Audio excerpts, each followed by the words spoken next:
Hi there, Serial Trader here. I got a request to do a Bitcoin update, so let's get right to it. And looking at the monthly chart here to start off with, I'll go over a couple of scenarios that I'm working, both of which are longer term extremely bullish. So there's really not much difference as far as the outlook, but I'll go over them anyways, just for interest's sake. So I think we're working a large degree impulse wave, obviously from Bitcoin's inception. Overall, very bullish market on a longer term time frame. And I think we got a 1 up, 2 down, wave 3 peak in 2017. Now, under this interpretation, I'm labeling the wave 4 bottom completed there in December of 2018.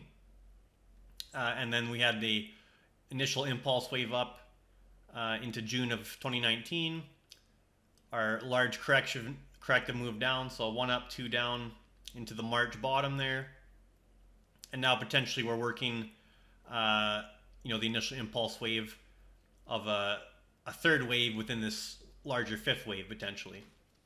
But under this scenario, expecting to peak out fairly soon if we haven't already, pull back in a second wave, and then really get going in possibly a wave 3 of 3 scenario of that larger 5. So this is the monthly interpretation here. So bottom line, obviously the low is in place and we're working impulsive structure at the upside. That's the real bottom line message of this interpretation.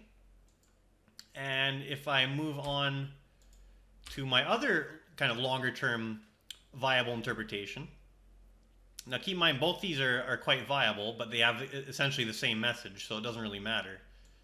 And when both your scenarios kind of agree, that usually adds confidence to a longer term outlook or a longer term trend, which I think is what we're looking at here.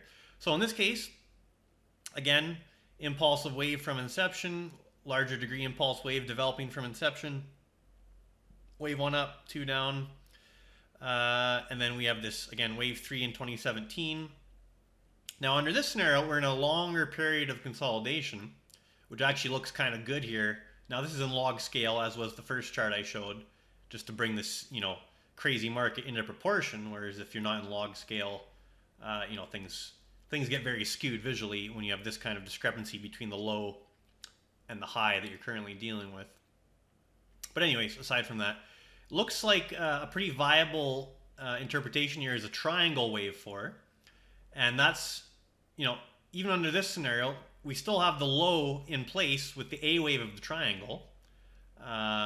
And that would still be, December of 2018, right around that the low 3000s there. So A, B, C, possibly we've just either completed or nearly completing the D wave of this large triangle. Then we need one more corrective move down, kind of an ABC down structure in wave E of that larger wave 4, and then we could start, our large impulsive move up in this, larger degree, potentially multi-year fifth wave. So this scenario, perfectly viable. But let me just discuss why it doesn't really matter. So whether you're looking at this scenario or this scenario, under either scenario, the ultimate lows from that 2017 high are already in place. So check mark on that. And under either scenario, on a short-term basis, looks like we've peaked out. And we're looking for some sort of corrective pullback, whether that be a wave E of that larger 4, or whether that pullback be a wave 2 of a larger 3 of a still larger 5, okay? So that's really the nuances I'm looking at longer term. Again, it doesn't really matter. They essentially have the same message. So from like a positioning standpoint, it makes no difference whether this scenario is the one or this scenario is the one. They have the same underlying message. And even on a shorter term basis, so let me get down to this is the daily chart. So if we're working this, that we're already in our, impulsive wave up developing. So I can kind of work it, I wouldn't say force it, but this is a bit of an ugly impulse wave to the upside, but you can make it work. And under this scenario, from the March low, we got a 1, 2, 3 triangle 4, and now we've popped up in 5 of possibly that larger one, and we're either complete here or looking to complete soon, and then we'd be looking for a corrective pullback, some sort of corrective ABC down or a different corrective structure in a wave 2, and then there'd be a great fresh entry opportunity to get in for this larger wave 3, which would probably be a wave 3 of the larger, like an intermediate wave 3. So that'd be a nice move to get in for. So this scenario, viable. Now what I really want to highlight is that there is a triangle here, a very distinctive contracting triangle, or I guess we call it a running triangle since the B wave made a new extreme, but a triangle nonetheless, and that's an important piece of information because a triangle precedes the final move in a sequence. So in this case, if it's a triangle wave 4, it preceded that final move in wave 5 of possibly that larger wave 1. Or if it's a triangle wave B, it preceded the final move up here in a wave C of potentially that larger wave D of a still developing larger wave E, a still developing larger triangle, which would require another move down in wave E for that even larger wave 4, and then we go up again. So again, under either interpretation, we've just thrusted out of a triangle, whether it be a ABC up or 1, 2, 3, 4, 5 up. So we've completed some sort of pattern to the upside, or we're almost complete, whether the ultimate top here for this move is in at 12,097 or not. I mean, it's either in or it's close to being in by the looks of it. And you can see you're even getting on the daily here some RSI divergence. So if we were to make a marginal new high, it'd be a divergent high, which would be kind of a warning that, hey, some sort of corrective move is likely coming. But, okay, so under this scenario, ABC up for D, then we need to move down in E. You'd be wanting to buy on a pullback. And under this scenario, if we got 5 up for 1, looking for 3 down for 2, again, you'd be looking to buy in a pullback. So bottom line for me, stay long if you're already long, and if you're looking for an entry, I'd look for a corrective pattern down. So a retracement of this overall move up we've had from March, and let's just put some fib levels in there. So the 50, the 382, the 618. Let's just throw those ones up there for now. So put your retracement tool on here.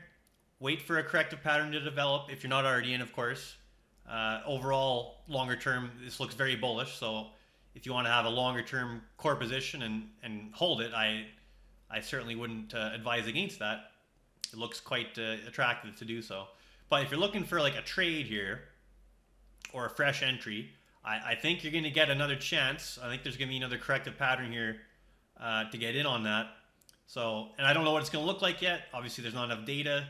We're just possibly near the end of this initial move off the March lows.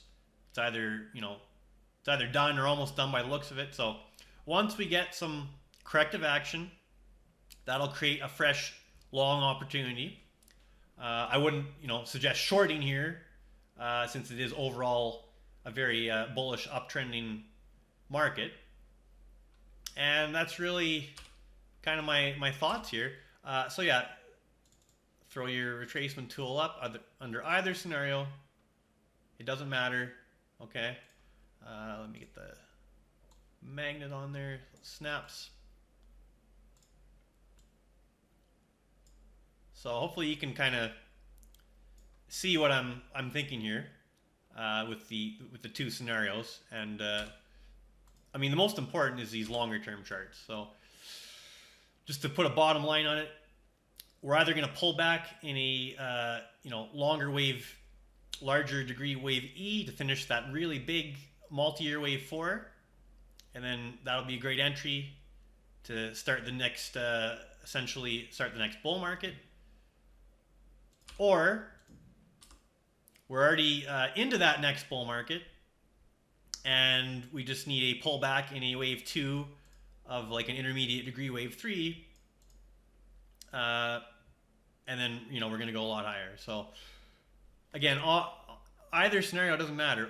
Either scenario has the ultimate lows are in, and we're looking much higher. And either scenario also suggests a short-term top is at or near current levels, and we're looking for a pullback in either a wave 2 or a wave E, right? So yeah, you can do what you will with this information. Again, I always recommend everyone do their own analysis, make their own decisions, but this is what I'm seeing. This is my these are my thoughts on what to do with BTC here. So if you have an existing long position, hold it, in my opinion. If you're looking to add or just start a position, I think you'll get a nice corrective pattern to do so, which may already be in progress. But if not, looks like we're pretty close to a top here for this move off the March lows, a shorter term top. And again, whether it's a wave 1 or it's that D wave of the bigger triangle, it just doesn't really matter from a positioning standpoint. So, all right. And certainly other cryptos looking very bullish. I think there's a lot of upside here in the next, let's say, a couple of years or so. But I'm just covering Bitcoin because that's the big one that I'm most focused on. All right. Yeah, let's see what happens as the months progress here. Pretty exciting market, I must say. All right. Serial Trader signing off.